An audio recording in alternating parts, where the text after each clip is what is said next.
following podcast contains spoilers and pretty naughty language. We watch the thing. We watch the thing. Hello everybody and welcome back to We Watched a Thing. It's Billy and of course, as you know from listening last week, Topher has decided not to join me. So instead I've got who I like to think of and who I've thought of as, for the last couple of years, in fact, as the far superior Topher. He can be just as smug. He can be just as cuddly. It is my very good friend, Sam Hurley from Movie Reviews and 20 Qs. How you doing, mate? I was doing all right until I heard that. I don't know whether to take it as a compliment or not. I'm kind of glad that our countries are in lockdown. I'm not going to look out my window and see you outside pining for me like you have been for Topher recently. So, well, that's the thing. It's hard, mate. It's hard. I can't cuddle anybody. I've got my wife here, but you know what being married is like. Yeah, it's just not the same, is it? Just not the same. I also got to say, though, I do feel like the other woman because I did come on the old episode and start throwing around hashtag cancel Topher and a whole bunch of other stuff. So I do feel like the other woman. I do feel like I've incurred this or somehow been part of this, but I don't feel guilty. No guilt. Well, it makes sense to me that you be the first guest on this kind of new format because you're basically still the only guest we ever had. So exactly. So why not? Why not? How you been anyway? How is the lockdown treating you? Yeah, good. For those around the rest of the world, New Zealand who thought had beaten COVID has now gone into another lockdown. We're fine. We're gonna deal with it just like we dealt with the last couple of cases that we had the first time around. We're gonna deal it. We're gonna smash it. We're gonna come through the other side. Team of 5 million. Absolutely, man. You've got Jacinda on your side, who fucking rocks. Like, I've no doubt you guys will be fine. Yeah, absolutely. Well, thank you so much for joining me. And what are we talking about this week, mate? This week, we are doing the brand new Nicolas Cage film, Pig. Yeah, so you actually watched Pig before I did, and you were like, oh man, you should watch Pig. And I was like, all right, well, why not? Let's chat about it. Why not? Yeah. And so your wife, Stacey, famously not the biggest Nicolas Cage fan. That's an understatement, I think. I think if she could wipe him from existence, she'd be pretty keen to. After Tom Cruise. Tom Cruise is like next level, don't joke about it type sort of person for her. Whereas Nicolas Cage is like, you can sneak a few jokes past her around Nicolas Cage. But from what I gathered from you, did she really, really like this movie? Is that right? Yeah, quite often on our podcast, we have the Stacey comment of the movie. So there's always one or two comments that Stacey makes throughout a film. She's normally pretty quiet. But the Stacey comment for this one was, I was convinced I was going to hate that film. I actually enjoyed it. And I was like, cool, do you want to watch another Nicolas Cage film? No, I fucking don't. Well, this movie surprised me too, because I very, very, very rarely watch trailers for films at all. But because I was watching this with my wife and she had no idea what it was, I was like, yeah, okay, let's watch a trailer, see if we're keen for it. The trailer did not look at all like what this movie turned out to be. No, and even the general premise of this film, which is literally Nicolas Cage is a former chef living out in the woods, and he has his pig stolen from him by some people. And I think all of us, every single person that went to watch this film was like, this is going to be John Wick with Nicolas Cage. Yeah. That was my thought. I thought this was John Wick with a pig. Yeah. I thought we were going to get an unofficial trilogy of John Wick, Nobody, and then this, Pig. It was going to be the literal unofficial trilogy where it could all be in the same universe. And you spend the entire runtime waiting for that. You really do, yeah. Right, well, let's get into it then. So Pig is a 2021 American drama film co-written and directed by Michael Sarnoski in his directorial debut. It stars Nicolas Cage, Alex Wolff, and Adam Arkin. And what is it about, Sam? Nicolas Cage is a former chef living out in the woods. He has a truffle pig and he spends his day looking for truffles. Alex Wolff plays an up-and-comer named Amir, who is basically comes out to the forest once a week, gives them groceries, takes his truffles, and then goes and sells them in Portland, I believe. And Nicolas Cage's pig goes missing and he goes on I wouldn't say rampage, he goes on an adventure. I don't know. Yeah. Odyssey to get his pig back, I think is the best way to describe it. I like Odyssey. Odyssey, yeah, it is. It's an Odyssey.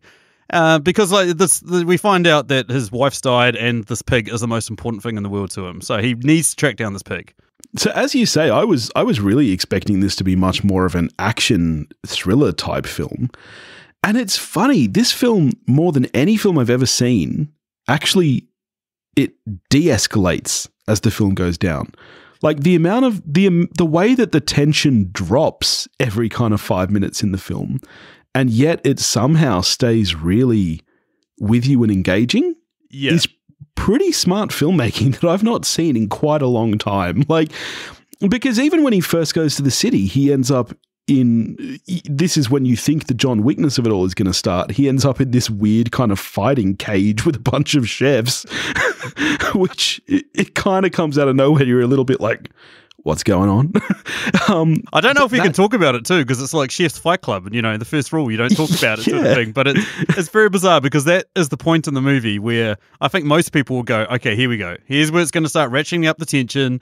Here's where we're going to see Nicolas Cage go on a rampage, because he just goes up to a wall and writes his name down, and then it's like a hush passes over everyone of like knowing who this guy is and knowing that they want nothing more than to beat the living shit out of him, which obviously is something that a lot of people would like to do because it's Nicolas Cage, my wife included, but they see this homeless bedraggled man and they're like, I can't believe this. I can't believe this is him. He's back. Let's kick the shit out of him. Yeah. And you think, here we go. Here comes the roller coaster. And then, nah. I know. And from that point on, it's funny, like the whole film, and this is where the trailer kind of leads you off, because for most of the film, he's got kind of a bloody, battered, bruised up face, and you're like, oh yeah, Nicolas Cage is going to fight some motherfuckers in this film.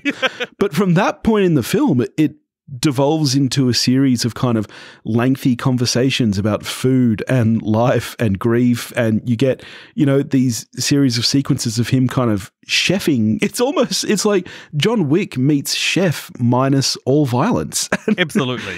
I was struggling to think of another film in which the protagonist or antagonist basically cooks the antagonist into submission. I was thinking Red Dragon? Is that the closest I've come to somebody cooking the other person into submission? It's a hard film to describe, especially because you're right. Like you haven't seen anything like this. You haven't seen anything like this in a long time. And any other standard Hollywood filmmaker that's got a few hits under his belt probably would have turned this into John Wick. That's exactly what I thought too, is that it's,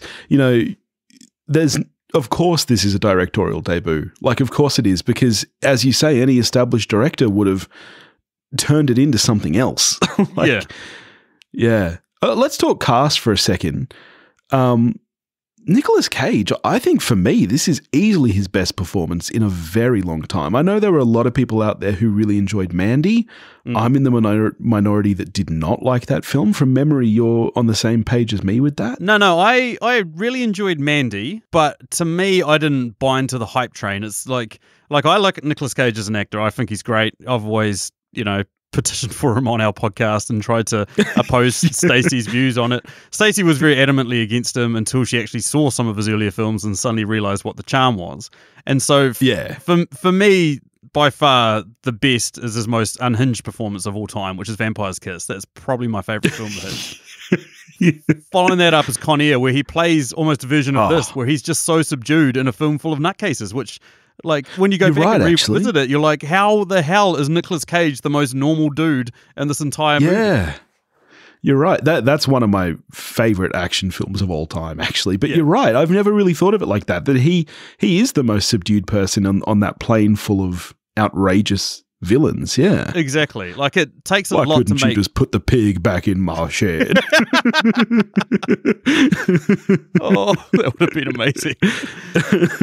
But yeah, like this film almost echoes some of that. Like, I would say this is easily his best performance in a long time. Like, Mandy was great. His supporting role as a voice actor in Spider-Man Into the Spider-Verse was great. Oh yeah, true. Actually, those are the only like massive hits that he's had in some time. Funnily enough, watching this film convinced my wife to watch Willy's Wonderland, and that movie is fucking terrible. Yeah, I did clear that one because I heard it was no good. Yeah. So he's still on a roller coaster of one great performance to 6 bad ones. So he's still a very fluctuating man, but at the same time, like, I compare this to Leaving Las Vegas, which is the one that he won his Oscar for, and it's one that we went back and looked at. And to be honest, his performance in this way surpasses Leaving Las Vegas. Leaving Las Vegas' performance is probably one of the worst acting performances I've ever seen win an Oscar. So there is that. But at the same time, like, I will go out on a limb and say I think he deserves to be nominated for an Oscar for this film, just purely based on his performance and the way he kept it, interwoven into the story and yet, fully engaging. At the same time, I don't think he's going to be. Like, there's no expectation that he will. Similar to Toni Collette in Hereditary or Lupita Nyong'o in Us, it's like they're just such weird films that there's no way the Academy will reward these types of people. So... yeah, it's too much of a genre flick. Yeah. But yeah, no, I agree with you. And I think that this film really must show people what Nicolas Cage is capable of. Like, people think of Nicolas Cage and they think of over-the-top, crazy, as you say, they think of A, B, C, D, E, F, G. But this is such an understated, subdued performance. Like, this is such a quiet film. And he's... you could almost argue that he's underplaying it. He's not going over the top. It's not like he cries his grief out, but it's just a really good level performance, I think. Yeah, incredibly well-rounded, and it also takes, because we all know he's a bit of a weirdo, and it takes a bit of a weirdo to play this type of role. Like, there's very few other actors that could have gone into this role and given us the performance that we were wanting or that we needed, and that's exactly what he did. Like, I can't think of anyone else that I would have cast in this role and got the same result. I think he was absolutely perfect for this role. And, there's a running joke about how he literally does any single film that exists. Like, you throw a plot at him, he'll go and do it. This might be one of those times where, similar to a broken clock being right twice a day, it's just, a perfect coalescence into what this is, which is an incredibly good film.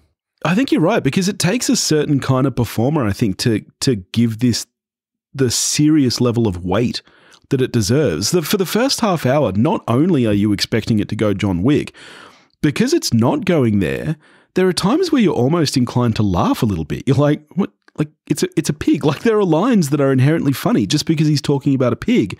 But he gives the performance with such earnestness that goes away pretty quickly. And by the end, you are devastated when, spoiler alert, the pig dies. Oh, yeah. And the film does a really good thing of not having the balls, or not having the almost cliche-ness of just showing you the death of the pig or reuniting him with the corpse or anything like that. He gets told and then you don't see it. And so you just have to wallow in his grief of him knowing he's never going to see that pig again. Yeah. And it's heartbreaking. Like, you're right, because, anybody that's watched, all of us cinephiles, anyone that's watched a lot of movies always goes by the premise of, if I haven't seen the body, then don't know if it's dead or not, watched any horror film or anything like that, haven't seen the body, might still be alive, any superhero film, pretty much anything like that.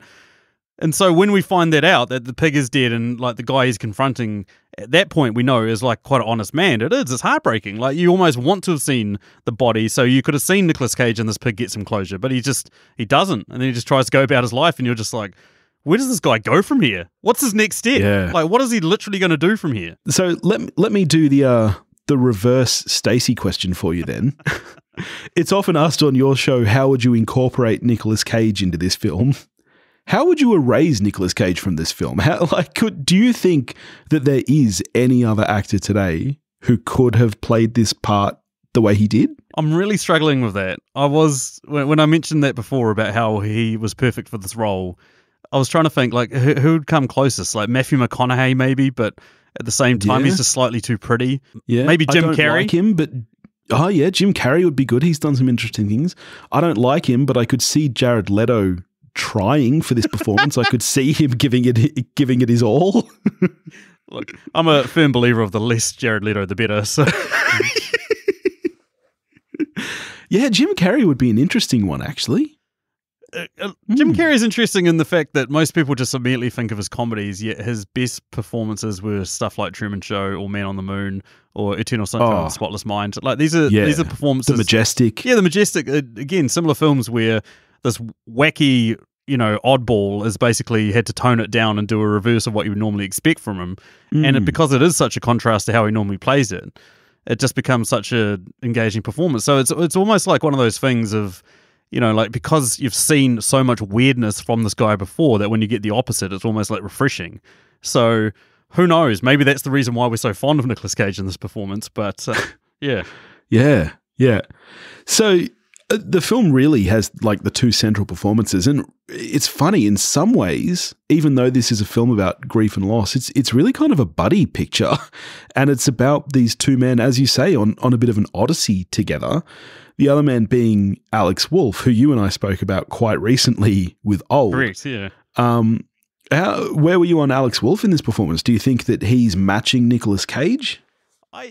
He does very well with what he's been given, which, to be honest, is quite a underwritten character. Like he's there as a foil. Like he's got his father's expectations. He's trying to rise above those. He's also trying to somewhat support this guy, even though he, rather than cash cow, sees him as his cash pig. So he's just basically trying to milk this guy for all he's worth. At the same time, like that's the extent of his character. But like as the film goes on, you do see a bit of character development form between him and Nicolas Cage, especially when he discovers who he is and what his name used to carry, and he actually suddenly realizes that this guy he's been, effectively stealing from. He's trading top-class truffles for basically a picnic basket that he stole from Winnie the Pooh or something like that. It's like... It's quite an interesting performance from him, and every time I've seen him, he's got kind of, similar to Nicolas Cage, he's got a very distinct look about him that you can't help but look at him and go weirdo, and he's very good at playing that sort of like not a confident, scary weirdo like Nicolas Cage, but more of a sort of like introverted, shy type of weirdo looking guy who's desperately trying to like make something of himself, and yet doesn't. You're not really rooting for him. Yeah, you're exactly right. And you're talking about the character being underwritten.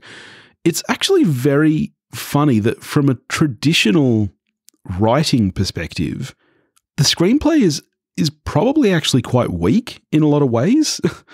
Like, it's funny how engaging it is, but there are so many flaws with it from a technical point of view. Even just like the realism and the non-explanation of things, like why is there a fight club of chefs taking place? Like in a John Wick style film, that would be okay, but in a more traditional drama, you would expect it to be more grounded than what this film is in a lot of ways. But in some ways, the surrealism of the Odyssey is what makes it work, for me at least anyway. Yeah, absolutely. I completely agree. It is that unnerving feeling and the surrealism of it that, like we've talked about, it, once it's been established that a guy has lost his pig's been stolen, and he goes to try and find it. It does sound like the most boring premise ever, and you think, okay, well, the only way to ratchet this up is just basically him going nuts and kicking the shit out of every single person he finds until he finds it. But to not do that and to try and sort of weave a narrative where you're still engaged by it it's absolutely fascinating. And you're right, from a technical perspective, the script isn't there. None of the dialogue is super memorable or anything like that. It's more of the performances by these actors that the director's got the best out of what he's got. He's like far exceeded what was probably on the paper. And I think if you shop the script around a ton of other people, I doubt very many people will look at this and go, this is going to be great. It would be remiss of me as well to not mention the cinematography in this film and how beautiful this film is from the first moment. This is shot exceptionally well. Like, not only is it a very, very pretty looking film, but it's also not over the top. Like, there's not a bunch of crazy camera movements or anything. It's just, it really serves the story, and it's just very lovely to look at. Yeah. I don't know who the DP was or anything like that, but the way it lingers on shots, the way it gives these actors the time to have their performances and to really convey emotions and to draw you in is phenomenal. Like there's some amazing shots in this, like showing the woodlands around Portland through to the cityscape, through to the chef's fight club. I don't know how you describe it. Through to what becomes the antagonist's house. Like they're all amazingly shot. Set pieces, scenes, all that sort of stuff. And it's just, it's absolutely phenomenal. It truly is. Did you see that ending coming? Him just going to the bad guy's house and cooking him a really nice meal? There's not many movies that would work in. I'm struggling to name one. It's by the end there, I'd stopped having expectations. There was a part about halfway through the movie where I said to Stacey, I was like, I've got no idea what's going to happen next. Because everything that I'd expected to happen up until that point, it just hadn't happened. They just sort of it just skirted, changed. You know, like you didn't expect this homeless-looking guy who's just, you know, disheveled to just carry this weight, to have people suddenly be terrified, know who he is, you know, go to this flash expensive restaurant and the waiter there almost falls over himself, and then especially when the head chef comes out and Nicolas Cage just derides him down so that was a great levels. Scene, actually. Phenomenal. Just phenomenal. Just Yeah. this tiny part that, again, gives you these snippets of, like, he's going to lose his shit. And when he does, it is going to be amazing. It is going to be epic. To then just floater it through to basically cooking him a meal, and then just the guy saying, you cooked that for my wife, or, you know, that was the last thing she ate, or something like that. And you're just like, what is going on here? What? Yeah. And it is not like Vampire's Kiss. It's not like one of these other Nicolas Cage movies where he literally loses his mind. Ghost Rider 2, one of my favorite films as well of his. It's like nothing makes sense. The whole time you're just like, I'm in for this, nothing makes sense. Whereas this one is like, I'm totally in for this and nothing makes sense. It's almost like the Finer Things Club, I guess is the best way to describe it. Like, oh yes, this is, what a tasty little morsel of talented filmmaking. I love it. You know? Yeah. And that for me is where the screenplay really works, and where it holds is the kind of the themes and the undertones. It's not so much what the characters say, as you say. It more comes down to the human performances and like what they're conveying. It's really very well done. Absolutely. What would be the meal for you? Like if you were a bit of a dick, you stole some guy's pig and he came to get it back, what would he cook for you to kind of turn you around and make you be like, I'm sorry? Mate, I've got 17 pigs under the house right now. If you want one. Just send a bucket of fried chicken to your house and it's all sweet. Send me some fried chicken and it'll be all yours. I'm going to go with steak, though. I'm going to go with steak. Steak is usually my standard answer. Fried chicken, steak, maybe a combination of those two with a bucket of popcorn, and I'm anyone's. I really am anyone's. Yeah, nice. Very, very serious question, because, like, I consider you a friend at this point, but that might change based on the answer. Aww. How do you like your steak cooked? Medium rare, sometimes even... there we go. Yeah, sometimes even rarer than that. Yeah. Only way to eat it. I've gotten really into smoking meats lately because, you know, I'm over 30 now and that's what we do. We get strange hobbies. It's either World War II or smoking meats. Absolutely. So I've been making my own bacon and stuff, but I've started like lightly smoking a steak before I sear it. Oh. And geez, it's good. Oh, making me hungry. And not for truffles. Not a fan. Yeah, I'm not a truffle fan either. All right. So, I mean, it's obvious that we both very, very much enjoyed this movie. How are you scoring it? This is a hard one for me to score because while there's a lot of this I love, I don't love. You know what I mean? Like, I'm struggling to find something to fault with this. I'm going to give it a solid 8. Just a nice, solid 8. Yeah. That's a very high score. It is. Yeah. I'm even high. I'm a 9 on this. This is currently my top film that I've seen this year, I think. And that doesn't necessarily mean that I'm recommending it. I think it takes a certain kind of, not even like a certain kind of viewer to enjoy it, a certain kind of mindset. Yeah. I could have watched this on a different night and just been in the wrong headspace for it. But if you're the kind of person who likes an offbeat, like if you're a Charlie Kaufman fan, for example, I think you'll get a lot of enjoyment out of this movie. Yeah, absolutely. I have to I am contractually obligated to say that Black Widow is currently my favorite film, but it might be Shang-Chi or Eternals or Spider-Man Far From Home. Oh, mate. Black Widow cannot be your favorite movie of the year. It might actually be this, to be honest. In a year of like very like middling films where nothing's really blown me away, it might be this. It might actually be this. I might hit you up again to do Eternals with me then. Oh, I'm here. Actually get a Marvel fan on to school me. Yeah. You wait till I break your guys' system, give you like a 12 out of 10. You wait. That's right. Instead of you just like yelling at your car stereo or something, you'll be able to yell at me in real time. It'll be great. Yeah, listeners, if you want to hang around and listen to the hour and a half diatribe I have about everything these guys said wrong about Black Widow, here it comes. Number 1. Oh, mate. All right. Well, thank you so much for joining me. I'm sure that at this point, all of our listeners know where to find you, but just in case there are some slow people out there, and even if you are slow, I love you anyway. Don't take offense to that. But let everybody know where they can find your wonderful show. Absolutely. Just search out movie reviews in 20 Qs on any of your podcasting apps. If you found this one, you can find us. And general premise of that is that we basically take a movie and we ask 20 questions about it. Billy and Topher, do we talk about him? Are we allowed to? No, he's dead to me. Okay. Billy and the guy that was... So he will be back. He's already told me that he wants to do Dune. So nice. he'll be back at some point. Yeah, fair enough.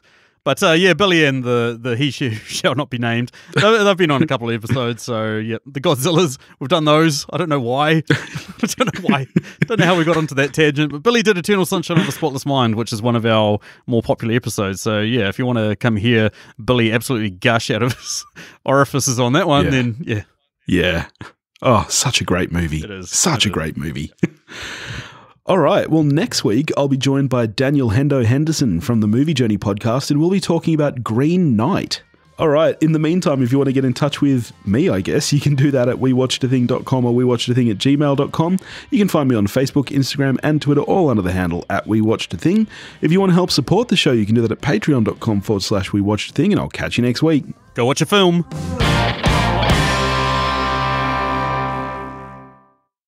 Yeah. Definitely. We would be, fuck, I'm losing my English.